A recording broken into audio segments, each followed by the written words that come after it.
Hi friends, welcome back to my YouTube channel Radhika Radha. ಇನ್ನು ಯಾರೆಲ್ಲ ನನ್ನ ಚಾನಲ್ಗೆ ಸಬ್ಸ್ಕ್ರೈಬ್ ಆಗಿಲ್ಲ, ಪ್ಲೀಸ್ ಸಬ್ಸ್ಕ್ರೈಬ್ ಮಾಡ್ಕೊಳ್ಳಿ, ಸಪೋರ್ಟ್ ಮಾಡಿ.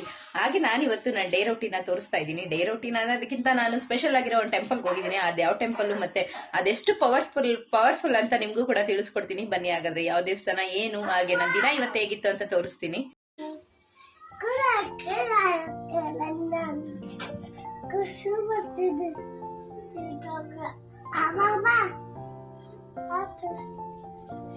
ಹೇಳೋ ಹಾಯ್ ಫ್ರೆಂಡ್ಸ್.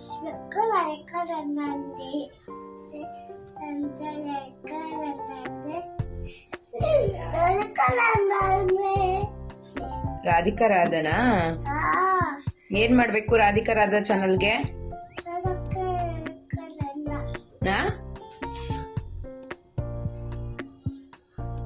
ನಾನಿವತ್ತು ಮಾರ್ನಿಂಗೇನೆ ಎದ್ದು ಮೆಂತ್ಯ ಬಾತ್ ಮಾಡೋಣ ಅಂತ ಅಂದ್ಬಿಟ್ಟು ಮೆಂತ್ಯ ಬಾತ್ಗೆಲ್ಲ ರೆಡಿ ಮಾಡಿಕೊಂಡೆ. ಹಾಗೆ ನನ್ನ ಮಗನ ಕೂರಿಸ್ಕೊಂಡೆ ನಾನು ಏನಾದರೂ ಅಡುಗೆ ಮಾಡಬೇಕು ಅಂತ ಅವನು ಮುದ್ದಾಗಿ ಮಾತಾಡ್ತಿರೋದನ್ನು ಕೇಳಿಸ್ಕೊಂಡು ಅಡುಗೆ ಮಾಡೋದಂತೂ ಇನ್ನೂ ತುಂಬ ಚೆನ್ನಾಗಿರುತ್ತೆ. ಆ್ಯಕ್ಚುಲಿ ನಾನು ಮೆಂತ್ಯ ಬಾತ್ ರೆಸಿಪಿನ ಹಾಕಿದ್ದೀನಿ ಶಾರ್ಟ್ ವೀಡಿಯೋಸ್ನಲ್ಲಿ, ಬೇಕಂದರೆ ನೀವು ನೋಡ್ಕೊಳ್ಳಿ. ಮೆಂತ್ಯ ಬಾತ್ ಅಂತೂ ತುಂಬ ಚೆನ್ನಾಗಾಗಿತ್ತು. ನನಗಂತೂ ತುಂಬ ಇಷ್ಟ ಆಯಿತು ಮೆಂತ್ಯ ಬಾತ್. ಇವತ್ತು ನಾನು ಮಾಡಿದ್ದು ಮೆಂತ್ಯ ಬಾತು. ಹಾಗಾಗಿ ನನ್ನ ಮಗ ಕೂಡ ತಿಂದ. ಅವನು ಈ ಥರ ಅಂದರೆ ಸ್ವಲ್ಪ ಖಾರ ಹಾಕಿರ್ತೀನಿ ಅಂತ ತಿನ್ನಲ್ಲ, ಬಟ್ ಇವತ್ತು ಅವನು ತಿಂದ. ಎಷ್ಟೊಂದು ಚೆನ್ನಾಗಿತ್ತಲ್ವ, ಟೇಸ್ಟಿ ಆಗಿದ್ರೆ ಖಾರ ಇದ್ರೂ ಪರವಾಗಿಲ್ಲ ತಿಂತಾನೆ ಸ್ವಲ್ಪ. ನೋಡಿ, ಜ್ಯೂಸ್ ಥರ ತುಂಬ ಚೆನ್ನಾಗಿ ಬಂದಿತ್ತು. ಮತ್ತು ನನಗೆ ಸ್ವಲ್ಪ ಕೋಲ್ಡ್ ಆಗಿರೋದ್ರಿಂದ ವಾಯ್ಸ್ ಓವರ್ ಕೊಡ್ತಾ ಇದ್ದೀನಿ, ಆದರೂ ಅದು ವಾಯ್ಸ್ ತುಂಬ ಡಿಫ್ರೆಂಟಾಗಿ ಬರ್ತಾ ಇದೆ. ಸ್ವಲ್ಪ ಅಡ್ಜಸ್ಟ್ ಮಾಡ್ಕೊಳ್ಳಿ. Thank you. ಅದಾದಮೇಲೆ ನೀಟಾಗಿ ಮನೆಯೆಲ್ಲ ಕಿಚನ್ ಎಲ್ಲ ಕ್ಲೀನ್ ಮಾಡ್ಕೊಳ್ಳೋದೇ ಒಂದು ದೊಡ್ಡ ವಿಷಯ ನನಗೆ. ಏನಾದರೂ ಅಡುಗೆ ಎಲ್ಲ ಆದಮೇಲೆ ಅಥವಾ ಅವತ್ತು ಪೂಜೆ ಇತ್ತು, ಶುಕ್ರವಾರ ಇತ್ತು ಅಂತ ಅನ್ಕೋತೀನಿ. ಹಾಗಾಗಿ ಸ್ವಲ್ಪ ದೇವಸ್ಥಾನಕ್ಕೆ ಕೂಡ ಹೋಗಬೇಕಾಗಿತ್ತು. ಹಾಗಾಗಿ ಕಿಚನ್ನು ಎಲ್ಲದೂ ನೀಟಾಗಿ ಕ್ಲೀನ್ ಮಾಡಿಕೊಂಡು ಅದಾದಮೇಲೆ ದೇವಸ್ಥಾನಕ್ಕೆ ಹೋದ್ವಿ. ಆ್ಯಕ್ಚುಲಿ ನಾನು ದೇವಸ್ಥಾನಕ್ಕೆ ಹೋಗೋ ಅಷ್ಟರಲ್ಲೇ ತುಂಬ ಲೇಟಾಗಿ ಹೋಗ್ಬಿಟ್ಟಿತ್ತು. ನಾನು ಅಂದ್ಕೊಂಡೆ ಈ ದೇವಸ್ಥಾನದ ವೀಡಿಯೋಸ್ ಎಲ್ಲ ಮಾಡಬೇಕು ಅಂತ, ಯಾಕಂದರೆ ಈ ದೇವಸ್ಥಾನ ತುಂಬ ಚೆನ್ನಾಗಿದೆ. ಆಲ್ಮೋಸ್ಟು ಬನಶಂಕರಿ ದೇವಸ್ಥಾನ ಅಂತ, ಬನಶಂಕರಮ್ಮ ಅಂತ ಕೇಳಿರ್ತೀರ, ಬಟ್ ಇದು ತುಂಬ ಪವರ್ಫುಲ್ ದೇವ್ರು ಕೂಡ. ಮತ್ತು ನೀವೇನು ಅನ್ಕೋತಿರೋ ಅದು ಖಂಡಿತ ಇಲ್ಲಿ ನೆರವೇರುತ್ತೆ. ಅಂದ್ಕೊಂಡು ಬಂದು ಆಮೇಲೆ ನೀವು ದೀಪ ಹಚ್ಚಿದ್ರೆ ಖಂಡಿತ ಇದು ಒಳ್ಳೇದಾಗುತ್ತೆ. ಸೊ ನಾನೇನೋ ಒಂದು ಬೇಡಿಕೆ ಇಟ್ಟಿದ್ದೆ, ತಾಯಿ ನನಗೆ ಒಳ್ಳೇದು ಕೂಡ ಮಾಡಿದ್ರು. ಹಾಗಾಗಿ ನಾನು ಎಲ್ಲದನ್ನು ತುಪ್ಪ ಎಲ್ಲದನ್ನು ಮನೆಯಿಂದನೇ ತೊಗೊಬರ್ತೀನಿ, ಬಟ್ ಬತ್ತಿ ತೊಗೊಂಡೋಗೋದು ಮಾತ್ರ ಮಾಡ್ತಿದ್ದೆ. ಮತ್ತು ನೋಡಿ, ಇಲ್ಲಿ ಒಂದು ಜಾತ್ರೆ ನಡೆಯುತ್ತೆ ಜನವರಿನಲ್ಲಿ. ಎಷ್ಟು ಚೆನ್ನಾಗಿ ಜಾತ್ರೆ ಮಾಡ್ತಾರೆ ಅಂದರೆ, ಇಡೀ ಬನಶಂಕರಿ ಜನ ಎಲ್ಲ ಸೇರಿಕೊಂಡು ಅಂಗಡಿ ಯಾವ್ಯಾವ ಅಂಗಡಿ ಇದಾವೋ ಎಲ್ಲ ಅಂಗಡಿ ಮುಂದೆನೂ ಅನ್ನಪ್ರಸಾದನ ಕೊಡ್ತಾರೆ. ಮತ್ತು ತುಂಬ ಚೆನ್ನಾಗಿರುತ್ತೆ. ಸರಿ, ನಾನು ಅದಾದಮೇಲೆ ದೀಪ ಎಲ್ಲ ರೆಡಿ ಮಾಡ್ಕೊಳ್ಳೋಣ ಅಂತ ಅಂದ್ಕೊಂಡು ಕೂತ್ಕೊಂಡೆ. ಬಟ್ ನನ್ನ ಮಗುನ ಇಟ್ಕೊಂಡು ದೀಪ ರೆಡಿ ಮಾಡೋದಿದೆಯಲ್ಲ, ಅದಂತೂ ತುಂಬ ಕಷ್ಟದ ಕೆಲಸ. ಆದರೂ ಕೂಡ ಅವರಪ್ಪ ಸ್ವಲ್ಪ ಹೆಲ್ಪ್ ಮಾಡಿದ್ರು ನನಗೆ. ಅವರಪ್ಪ ಅವನ್ನ ಇಟ್ಕೊಂಡಿದ್ರು. ಹಾಗಾಗಿ ನಾನು ಸ್ವಲ್ಪ ದೀಪ ಎಲ್ಲ ರೆಡಿ ಮಾಡಿಕೊಂಡೆ. ಬಟ್ ನನ್ನ ಬೇಡಿಕೆ ಏನು ಅಂತೆಲ್ಲ ನಾನು ಇವಾಗಲೇ ಹೇಳಲ್ಲ, ಹೇಳ್ತೀನಿ ಇನ್ನು ತುಂಬ ಮುಂದಿನ ವೀಡಿಯೋಸಲ್ಲಿ. ಸದ್ಯಕ್ಕೆ ಇವಾಗ ಹೇಳ್ಬಾರ್ದು ಅಂತ ಅಂದ್ಕೊಂಡಿದ್ದೀನಿ, ಹಾಗಾಗಿ ಹೇಳ್ತಾ ಇಲ್ಲ ಅಷ್ಟೇ. ಆದರೂ ಅಂದರೆ ಮುಂಚೆ ಇಲ್ಲಿ ನೀರು ಇಟ್ಟಿದ್ರು, ಇವಾಗ ನೀರೆಲ್ಲ ಏನೂ ಇಟ್ಟಿಲ್ಲ. ಹಾಗೆ ಹಿಂದೆ ಇಟ್ಟಿದ್ದಾರೆ. ನಾನು ಸ್ವಲ್ಪ ಜಾಸ್ತಿ ದಿನ ಆಯಿತು, 1 ತಿಂಗಳು ಮೇಲಾಗಿತ್ತು ಹೋಗಿ. ಹಾಗಾಗಿ ನನಗೆ ಗೊತ್ತೇ ಆಗಲಿಲ್ಲ. ಆಮೇಲೆ ಯಾರು ಹೇಳಿದ್ರು ಅದನ್ನೆಲ್ಲ ವಾಶ್ ಮಾಡ್ಕೋಬೇಕಲ್ವ, ನಿಂಬೆಹಣ್ಣೆಲ್ಲ ನೀಟಾಗಿ ನಿಂಬೆಹಣ್ಣೆಲ್ಲ ವಾಶ್ ಮಾಡಿಕೊಂಡು ಅದಾದಮೇಲೆ ನೀಟಾಗಿ ಕಟ್ ಮಾಡಿಕೊಂಡು ಅದು ದೀಪ ಮಾಡಬೇಕು. ಅಲ್ಲಿ ದೀಪ ಮಾಡಬೇಕಾದ್ರೇ ನಮಗೆ ಒಂಥರ ನೆಮ್ಮದಿ, ಪೀಸ್ಫುಲ್ ಅನ್ನೋದು ಸ್ಟಾರ್ಟ್ ಆಗುತ್ತೆ ಆ ದೇವಸ್ಥಾನದೊಳಗಡೆ ಹೋದ ತಕ್ಷಣ. ಮತ್ತು ಈ ದೇವಸ್ಥಾನದಲ್ಲಿ ಪ್ರತಿ ದಿನ ಪ್ರಸಾದ ಕೊಡ್ತಾರೆ. ನಾನು ಫುಲ್ ವೀಡಿಯೋಸ್ ಅಂತೂ ಯಾವುದನ್ನು ಮಾಡೋಕ್ಕಾಗಿಲ್ಲ. ಆಲ್ಮೋಸ್ಟ್ ನಾನು ಹೋಗಿ ಇದು ಯಾವಾಗ ಅಂದ್ಕೊಳ್ತೀನಿ 6:30 ಆಗಿತ್ತು ಅಂತ ಅನ್ಕೋತೀನಿ. ಹಾಗಾಗಿ ಕತ್ಲೆನಲ್ಲಿ ನನಗೇನು ಫುಲ್ ವೀಡಿಯೋಸ್ ಮಾಡೋಕ್ಕಾಗಿಲ್ಲ. ಖಂಡಿತ ಇನ್ನೊಂದ್ಸಲ ನಾನು ಈ ದೇವಸ್ಥಾನಕ್ಕಂತೂ ನಾನು ತುಂಬ ಸಲ ಹೋಗ್ತಾ ಇರ್ತೀನಿ. ಯಾಕಂದರೆ ನನಗೆ ನಮ್ಮ ಮನೆಗೆ ಹತ್ರವಾದ ದೇವಸ್ಥಾನ, ಮತ್ತು ನಾನು ತುಂಬ ಬಿಲೀವ್ ಮಾಡೋ ದೇವಸ್ಥಾನ ಕೂಡ ಹೌದು. ಹಾಗಾಗಿ ನಾನು ಮಾಡ್ತೀನಿ ಯಾವತ್ತಾದ್ರೂ. ಮತ್ತು ನಾನು ಇದನ್ನು ತುಂಬ ಬೇಡಿಕೆಗಳನ್ನ ಇಟ್ಟಿದ್ದೆ. ಎಲ್ಲ ಬೇಡಿಕೆಗಳು ನೆರವೇರಿದ್ದಾವೆ. ನನ್ನ ಮಗನಿಗೆ ಸ್ಟಾರ್ಟಿಂಗು ನನ್ನ ಮಗ ಹುಟ್ಟಿದಾಗ ಡಾಕ್ಟರ್ ಹೇಳಿದರು, ಅಂದರೆ ಅವನು ಇನ್ನೂ ಹುಟ್ಟಿದ ತಕ್ಷಣ ಹೇಳಿದರು ಅವ್ನು ಕಿಡ್ನಿ ಸಮಸ್ಯೆ ಇದೆ, ಸ್ವಲ್ಪ ಒಂದು ಕಿಡ್ನಿ ಊತ ಇದೆ ಅಂತ ಅಂದ್ಬಿಟ್ಟು.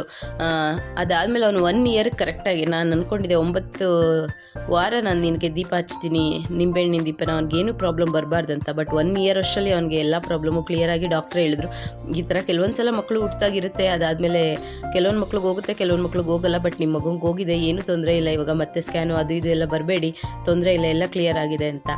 ಅದಾದಮೇಲೆ ಇದು ಬೇರೆದಕ್ಕೆ ಅದನ್ನ ಇನ್ನು 9 ದಿನ ಆಯಿತು. ಅದಕ್ಕೆಲ್ಲ ಈ ಬೇಡಿಕೆ ಬಂದ್ಬಿಟ್ಟು ಯಾವುದೋ ಒಂದು ಬೇಡಿಕೆ ಇಟ್ಟಿದ್ದೆ, ಬಟ್ ತಾಯಿ ನೆರವೇರಿಸಿದ್ಲು. ನನ್ನ ಮಗ ಅಂತೂ ನೋಡಿ ಹೇಳ್ತಾವನೆ, ಸೈಲೆಂಟಾಗಿ ಬಂದು ಕುತ್ಕೋತೀನಿ ಅಮ್ಮ, ನಾನು ಏನು ಮಾಡಲ್ಲ ಅಮ್ಮ ಅಂತ ಬಂದು ಕುತ್ಕೋತಾನೆ. ಅದಾದಮೇಲೆ ಅವನ ಆಟನ ಸ್ಟಾರ್ಟ್ ಮಾಡ್ತಾನೆ. ಬಟ್ ಅವ್ನು ಸೈಲೆಂಟಾಗಿ ಕುತ್ಕೊಳ್ಳೋದೇ ಇಲ್ಲ. ನೋಡಿ, ಸ್ಟಾರ್ಟ್. ನಿಂಬೆಹಣ್ಣಿನ ದೀಪಕ್ಕೆ ನಾನು ಅರಿಶಿನ ಕುಂಕುಮ ಎಲ್ಲ ಇಟ್ಕೊಳ್ತಾ ಇದ್ದೀನಿ. ಮತ್ತು ನನ್ನ ಮಗ ಅಂತೂ ತುಂಬ ಅಂದರೆ ತುಂಬ ಅಳ್ತಾ ಇದ್ದ, ನಾನು ಹೋಗ್ತೀನಿ ಅಮ್ಮನ ಜೊತೆ ನಾನು ದೀಪ ಮಾಡ್ತೀನಿ ಅಂತ. ಫೈನಲಾಗಿ ಬಿಟ್ಟರು ಅವರಪ್ಪ, ಸರಿ ಸುಮ್ಮನೆ ಕುತ್ಕೋ, ಅಲ್ಲಿ ಹೋಗ್ಬಿಟ್ಟು ಏನು ಗಲೀಜು ಮಾಡಬೇಡ ಅಂತ. ನೋಡಿ ಆಲ್ರೆಡಿ ಹೂವು ಎಲ್ಲ ಪೂರ್ತಿ ಕಿತ್ತಾಕ್ಬಿಟ್ಟಿದ್ದಾನೆ. ಅವನು ಬಂದು ಕುತ್ಕೊಳ್ಳೋದ ನೋಡಿ, ಅವ್ನಿಗೆ ಅರಿಶಿನ ಕುಂಕುಮ ಬೇಕು ಇವಾಗ. ಸರಿ ಆಯಿತು ಅಂತ ಇಟ್ಟೆ ಅವನಿಗೂ ಕೂಡ ಕುಂಕುಮನ. ಆದರೂ ಬಿಡಲ್ಲ ಅವನು, ಬಂದು ಕೊಟ್ಲೆ ಕೊಡ್ತಾ ಇರೋದು. ಫೈನಲಿ ದೀಪ ಎಲ್ಲ ರೆಡಿ ಮಾಡ್ಕೊಳ್ಳೋವರೆಗೂ ನಾನು ಎಷ್ಟೊತ್ತಕ್ಕಪ್ಪ ಬೇಗ ದೀಪನ ರೆಡಿ ಮಾಡ್ಕೊಂಡು ಎದ್ಬಿಡ್ತೀನಿ ಮೇಲ್ಗಡೆಗೆ ಅನ್ನೋಷ್ಟು ಕೊಟ್ಲೆ ಕೊಡ್ತಾ ಇದ್ದ. ಬಟ್ ಅರಿಶಿನ ಕುಂಕುಮ ಎಲ್ಲ ಇಟ್ಕೊಂಡು ದೀಪ ರೆಡಿ ಮಾಡಿಕೊಂಡೆ ಬೇಗನೆ ಆಯಿತು ಎಲ್ಲದನ್ನು. ಮತ್ತು ಬತ್ತಿಗಳನ್ನೂ ಹಾಕ್ತಾಯಿದ್ದೆ. ಬತ್ತಿ ಎಲ್ಲ ಹಾಕ್ಕೊಂಡು ನೋಡಿ, ಇದು ಫುಲ್ ವೀಡಿಯೋಸ್ನ ತೋರಿಸ್ತೀನಿ ನೋಡಿ ಹೇಗಿದೆ ಅಂತ ಹೇಳ್ಬಿಟ್ಟು.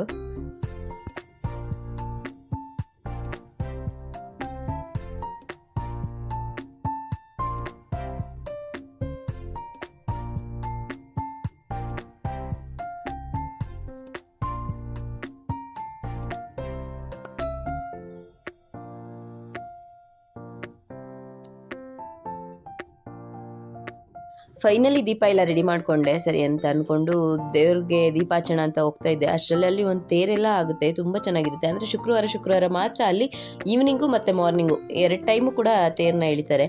ಅದಾದಮೇಲೆ ಸರಿ ದೀಪಾಚರಣೆ ಅಂತ ಅಂದ್ಕೊಂಡು ಹೋದ್ವಿ.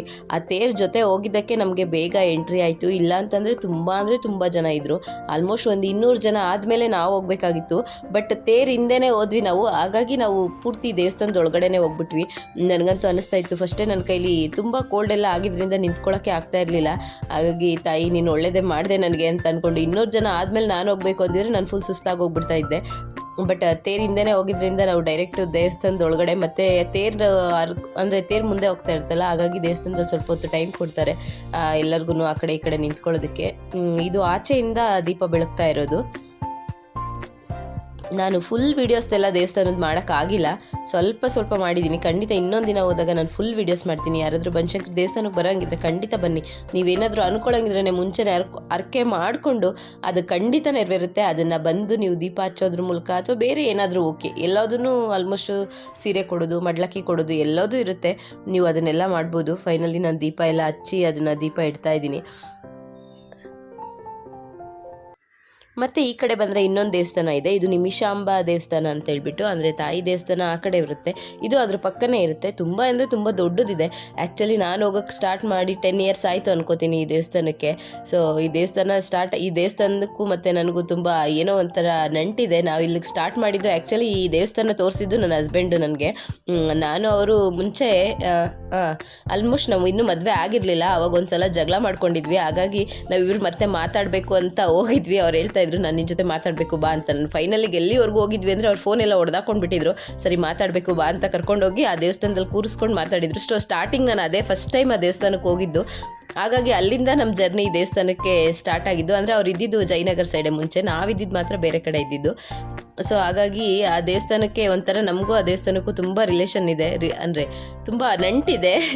ಮತ್ತು ಅದಾದಮೇಲೆ ಎಲ್ಲ ಮುಗಿಸ್ಕೊಂಡು ಮನೆಗೆ ಹೋಗ್ತಾ ಇದ್ವಿ. ಅದಾದಮೇಲೆ ನನ್ನ ಹಸ್ಬೆಂಡ್ ಹೇಳಿದ್ರು ನನ್ನ ಮನೆಗೆ ಬಿಟ್ಬಿಟ್ಟು ನಾನು ಮಾರ್ಕೆಟ್ಗೆ ಹೋಗ್ಬಿಟ್ಟು ಬರ್ತೀನಿ, ನಿನ್ನ ಮನೆಗೆ ಹೋಗು ಅಂತ ಹೇಳ್ಬಿಟ್ಟು. ಸೊ ಬಸ್ ಸ್ಟಾಪ್ ಮನೆ ಹತ್ರನೇ ಬಿಟ್ಬಿಟ್ಟು ಹೋದ್ರು ಅವರು ಮಾರ್ಕೆಟ್ಗೆ, ತರಕಾರಿ ಎಲ್ಲ ತೊಗೊಂಡು ಬರಬೇಕು ಅಂತ ಹೇಳ್ಬಿಟ್ಟು. ಮತ್ತು ಮಾರ್ಕೆಟಿಂದ ನಾವು 1 ವಾರಕ್ಕೆ ಒಂದ್ಸಲ ತರಕಾರಿ ತರೋದು. ಹಾಗಾಗಿ 1 ವಾರ ತಂದರೆ ಅದ್ರ ನೆಕ್ಸ್ಟ್ ವಾರದವರೆಗೂ ನಾವು ತರಕಾರಿ ಬಗ್ಗೆ ಆ ಥರದ್ದೆಲ್ಲ ನಾನು ಯೋಚನೆ ಮಾಡೋಕ್ಕೆ ಹೋಗಲ್ಲ. ಸೊ ಎಲ್ಲದನ್ನು ಕ್ಲೀನ್ ಮಾಡಿ ಒಂದ್ಸಲ ಇಟ್ಕೊಂಡು ಬಿಡ್ತೀವಿ. ಹಾಗಾಗಿ ಅವತ್ತು ರಜಾ ಇತ್ತು ಅಂದ್ಬಿಟ್ಟು, ಅವ್ರಿಗೆ ರಜೆ ಯಾವತ್ತಿರುತ್ತೋ ಅವತ್ತು ಮಾತ್ರನೇ ಮಾರ್ಕೆಟ್ಗೆ ಹೋಗೋದು ತೊಗೊಂಡ್ಬರೋದು. ಹಾಗಾಗಿ ರಜಾ ಇತ್ತು ಅಂದ್ಬಿಟ್ಟು ಹೋಗಿ ಮಾರ್ಕೆಟಲ್ಲಿ ಎಲ್ಲ ತರಕಾರಿ ಎಲ್ಲ ತೊಗೊಂಡು ಬಂದರು. ಸೊ ಅದು ನಾನು ಯಾವತ್ತು ರಜೆ ಇರುತ್ತೋ ನನಗೂ ಅವತ್ತು ಕೂಡ ನಾನು ಕ್ಲೀನ್ ಮಾಡಿ ನೀಟಾಗಿ ಇಟ್ಕೊಂಡ್ಬಿಟ್ರೆ ನೆಕ್ಸ್ಟ್ ಡೇ ಅದನ್ನು ಮತ್ತೆ ನಾನು ಆಫೀಸ್ಗೆ ಹೋಗ್ಬೇಕಾದ್ರೆಲ್ಲ ಟೈಮ್ ಆಗ್ತಾ ಇರುತ್ತೆ. ಮಾರ್ನಿಂಗ್ ಟೈಮ್ ಅಂತೂ ನಮಗೆ ಓಕೆ, ಟೈಮ್ ಹೇಗೆ ಓಡ್ತಾ ಇರುತ್ತೆ ಅಂದರೆ ಒಳ್ಳೆ ಮೆಟ್ರೋ ಸ್ಪೀಡ್ನಲ್ಲಿ ಓಡ್ತಾ ಇರುತ್ತೆ ಟೈಮು, ಅದಕ್ಕಿಂತ ಫಾಸ್ಟ್ ಬಿಡಿ ಟೈಮ್ ಓಡೋದು. ಹಾಗಾಗಿ ನಾನು ಎಲ್ಲದನ್ನು ಅವ್ರು ತಂದ ತಕ್ಷಣ ಎಲ್ಲದನ್ನು ಇಟ್ಕೊಂಡು ಫಸ್ಟ್ ಕ್ಲೀನ್ ಮಾಡಿ ಇಟ್ಕೊಂಡ್ಬಿಡ್ತೀನಿ. ಅದಕ್ಕಿಂತ ಜಾಸ್ತಿ ನಾನು ಸೊಪ್ಪು ಅದನ್ನೆಲ್ಲ ಕ್ಲೀನ್ ಮಾಡಿ ಇಟ್ಕೊಳ್ಳೋದೇ ದೊಡ್ಡ ವಿಷಯ. ಬೇರೆ ಎಲ್ಲದನ್ನು ಓಕೆ ಆವಾಗ 10 ನಿಮಿಷ 5 ನಿಮಿಷ ಆಗುತ್ತೆ ಕ್ಲೀನ್ ಮಾಡ್ಕೊಳ್ಳೋದಕ್ಕೆ ಎಲ್ಲ. ನೋಡಿ ನನಗೆ ಮಾವಿನಕಾಯಿ ಅಂದರೆ ತುಂಬ ಫೇವ್ರೆಟ್ಟು. ಮಾವಿನಕಾಯಿ ಚಿತ್ರಾನ್ನ ಮಾಡೋಣ ಅಂತ ತರಿಸಿದ್ದು ಮಾವಿನಕಾಯಿನ. ಅದಾದಮೇಲೆ ನನ್ನ ಫ್ರೆಂಡ್ ಬಂದು ಅಂತ ಅಂದ್ಬಿಟ್ಟು ಎಲ್ಲ ಕಟ್ ಮಾಡಿಕೊಟ್ಬಿಟ್ಟೆ. ಅದಾದಮೇಲೆ ನಾನು ಸೊಪ್ಪನ್ನ ಮತ್ತು ಬೇರೆದನ್ನೆಲ್ಲದನ್ನು ಬಾಕ್ಸ್ಗಳಿಗೆಲ್ಲ ತುಂಬ್ಕೊಂಡು ಇಟ್ಕೋತೀನಿ. ನೋಡಿ ಸೊಪ್ಪನ್ನೆಲ್ಲ ಕ್ಲೀನ್ ಮಾಡ್ಕೊತಾ ಇದ್ದೆ. ಕೊತ್ತಂಬರಿ ಸೊಪ್ಪು ನಾವೇನಾದರೂ ಔಟ್ಸೈಡ್ ತಂದರೆ ಓಕೆ ಸ್ವಲ್ಪ ಚೆನ್ನಾಗಿರುತ್ತೆ, ಬಟ್ ಮಾರ್ಕೆಟಿಂದ ಎಲ್ಲ ತರೋದ್ರಲ್ಲಿ ಸ್ವಲ್ಪ ಅಂದರೆ ಅವ್ರು ಯಾವುದನ್ನು ಆಯ್ಕೆ ಮಾಡಿಕೊಂಡು ತೊಗೊಂಬರೋದಕ್ಕೆ ಬಿಡಲ್ಲ. ಅದರಲ್ಲೂ ನನ್ನ ಹಸ್ಬೆಂಡ್ ಅಂತೂ ಆ ಥರ ಸೀನೇ ಇಲ್ಲ. ಅವ್ರು ಯಾವ್ದು ಕೊಡ್ತಾರೋ ಅದನ್ನು ಎತ್ಕೊಂಡು ಬರ್ತಾರೆ ಅಷ್ಟೇ. ಅವ್ರು ಯಾವುದನ್ನು ಕ್ಲೀನಾಗಿರೋದನ್ನು ಅದು ಇದು ಅಂತೆಲ್ಲ ನೋಡಿ ತೊಗೊಬರಲ್ಲ. ನೀಟಾಗಿ ಯಾವುದು ಕೊಡಿ ಅಂತ ಹೇಳ್ತಾರೋ ಅವ್ರು ಅದನ್ನು ಕೊಡ್ತಾರೋ ಅದನ್ನು ಎತ್ಕೊಬರ್ತಾರೆ. ಅವ್ರು ಯಾವುದನ್ನು ಚೆಕ್ ಮಾಡಲ್ಲ, ಮತ್ತು ಅವ್ರ ಹತ್ರ ಆರ್ಗ್ಯೂ ಕೂಡ ಮಾಡಲ್ಲ ಅವರು. ಹಾಗಾಗಿ ಮನೆಗೆ ಬಂದಮೇಲೆ ನಾನು ಎಲ್ಲದನ್ನು ಕ್ಲೀನ್ ಮಾಡ್ಕೋತಾ ಇರಬೇಕು. ನೀವು ಸೊಪ್ಪು ಮತ್ತು ತರಕಾರಿ, ಟೊಮೊಟೊ ಅದನ್ನೆಲ್ಲ ನೀವು ಒಂದ್ಸಲ ವಾಶ್ ಮಾಡಿ ನೀಟಾಗಿ ಕ್ಲೀನ್ ಮಾಡಿಕೊಂಡು ಏನು ಡಬ್ಬದಲ್ಲೆಲ್ಲ ನೀಟಾಗಿ ಫಿಲ್ ಮಾಡ್ಕೊಂಡು ಇಟ್ಕೊಂಡ್ಬಿಟ್ರೆ ನೆಕ್ಸ್ಟು ನೀವು ಅಡುಗೆ ಮಾಡಬೇಕಾದ್ರೆ ತುಂಬ ಟೆನ್ಷನ್ನು ಗಡಿಬಿಡಿ ಏನೂ ಇರಲ್ಲ. ಸೊ ಆರಾಮಾಗಿ ಏನೇನಿರುತ್ತೋ ಅದನ್ನ ನೀಟಾಗಿ ಎತ್ಕೊಂಡು ಎಲ್ಲೆಲ್ಲಿದೆ ಅಂತಲೂ ನಮಗೆ ಗೊತ್ತಾಗುತ್ತೆ. ತಂದ ತಕ್ಷಣ ಸುಮ್ಮನೆ ಫ್ರಿಡ್ಜಿಗೆ ತುಂಬ ಇಟ್ಬಿಟ್ರೆ ಯಾವ್ದು ತಂದಿದ್ದಾರೆ ಯಾವ್ದು ಎಲ್ಲಿದೆ ಅಂತಲೂ ನಮಗೆ ಗೊತ್ತಾಗ್ತಿರಲ್ಲ. ನನಗಂತೂ ಆ ಥರ ತುಂಬ ಆಗಿ ಎಷ್ಟೊಂದು ಕೊಳಿಸಿ ಎಲ್ಲ ಬಿಸಾಕಿರೋ ದಿನಗಳುಂಟು. ಹಾಗಾಗಿ ಇವಾಗ ಆ ಥರ ನಾನು ಮಾಡಲ್ಲ. ಏನೇ ತಂದರೂ ಅದನ್ನ ನೀಟಾಗಿ ಎತ್ತಿಟ್ಕೊಂಡು ಬಿಡ್ತೀನಿ.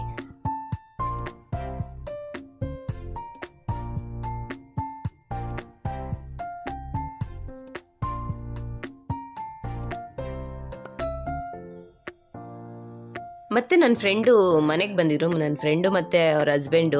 ಆ್ಯಕ್ಚುಲಿ ಏನಂತಂದರೆ ನಾನು ಅವ್ರಿಗೆ ಹೇಳಿದೆ ಕಾಫಿ ಮಾಡ್ಕೊಡ್ತೀನಿ ಅಂತ. ಅವ್ರು ಹೇಳಿದ್ರು ಈ ಟೈಮ್ನಲ್ಲಿ ಕಾಫಿ ಬೇಡ, ಇವಾಗ ಥರ ಕುಡ್ಕೊಂಡು ಬಂದ್ವಿ, ಏನು ಬೇಡ ಅಂತ ಹೇಳ್ಬಿಟ್ಟು. ಸರಿ ಹಾಗೆ ಮಾತಾಡ್ಕೊಂಡು ಕುಂತಿದ್ರಲ್ಲ ಅಂದ್ಬಿಟ್ಟು ಮಾವಿನಕಾಯಿ ಕೊಡಲಾ ಅಂತ ಅಂದೆ. ಸರಿ ಕೊಡಿ ಮಾವಿನಕಾಯಿ ತಿನ್ನೋಣ ಅಂತಂದರು. ಹಾಗಾಗಿ ನಾನು ಅಂದ್ಕೊಂಡು ಮಾವಿನಕಾಯಿ ತರಿಸಿದ್ದು ಚಿತ್ರಾನ್ನ ಮಾಡೋಣ, ಮಾವಿನಕಾಯಿ ಚಿತ್ರಾನ್ನ ಅಂತ. ಬಟ್ ಆಗಿದ್ದೇ ಬೇರೆ ಆಯಿತು. ಆದರೂ ಪರವಾಗಿಲ್ಲ, ಯಾರೋ ಒಬ್ಬರು ತಿಂದರೆ ಆಯ್ತಲ್ವಾ ಅಂತ ಅಂದ್ಕೊಂಡು ಸರಿ ಅಂತ ಅಂದ್ಬಿಟ್ಟು ಅದಕ್ಕೆ ಉಪ್ಪು ಖಾರ ಎಲ್ಲ ಹಾಕ್ಕೊಟ್ಟೆ. ಬಟ್ ಮಾವಿನಕಾಯಿ ಅಂತೂ ತುಂಬ ಚೆನ್ನಾಗಿತ್ತು, ಸ್ವಲ್ಪ ಕೂಡ ಹುಳಿ ಇರಲಿಲ್ಲ. ನಾನು ಅಂದ್ಕೊಂಡೆ ನನ್ನ ಹಸ್ಬೆಂಡ್ ತರಕಾರಿ ಏನು ಮಾರ್ಕೆಟಿಂದ ತಂದಿರೋದ್ರಲ್ಲಿ ಇದೊಂದೇ ಚೆನ್ನಾಗಿರೋದು ಅಂತ ಹೇಳ್ಬಿಟ್ಟು.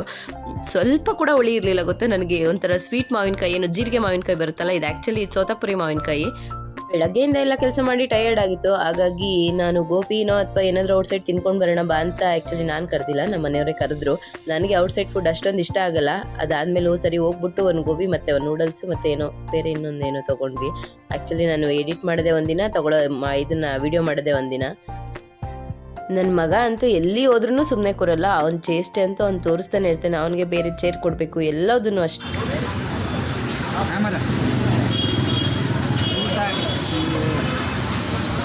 ಆರಾಮಾಯ್ತಾ? ಏನು ಖಾರ ಆಯ್ತಾ? ಇನ್ನು ಏನಾಗಲ್ಲ. ಖಾರ ಆಯ್ತಾ? ಇಲ್ಲ. ಮತ್ತೆ ಯಾಕೆ ಹಂಗೆ? ಸರಿ ಅಂತ ಅಂದ್ಕೊಂಡು ತಿನ್ಕೊಂಡು ಮನೆಗೆ ಹೋದ್ವಿ. ಅದಾದಮೇಲೆ ಇದಾಗಿತ್ತು ಇವತ್ತಿನ ವಿಡಿಯೋ. ನಿಮ್ಗೆ ಏನಾದರೂ ಇಷ್ಟ ಆದರೆ ಪ್ಲೀಸ್ ಸಪೋರ್ಟ್ ಮಾಡಿ, ಲೈಕ್ ಮಾಡಿ, ಹಾಗೆ ಶೇರ್ ಮಾಡಿ. ಥ್ಯಾಂಕ್ ಯು ಸೋ ಮಚ್ ಎಲ್ಲರಿಗೂ ಕೂಡ.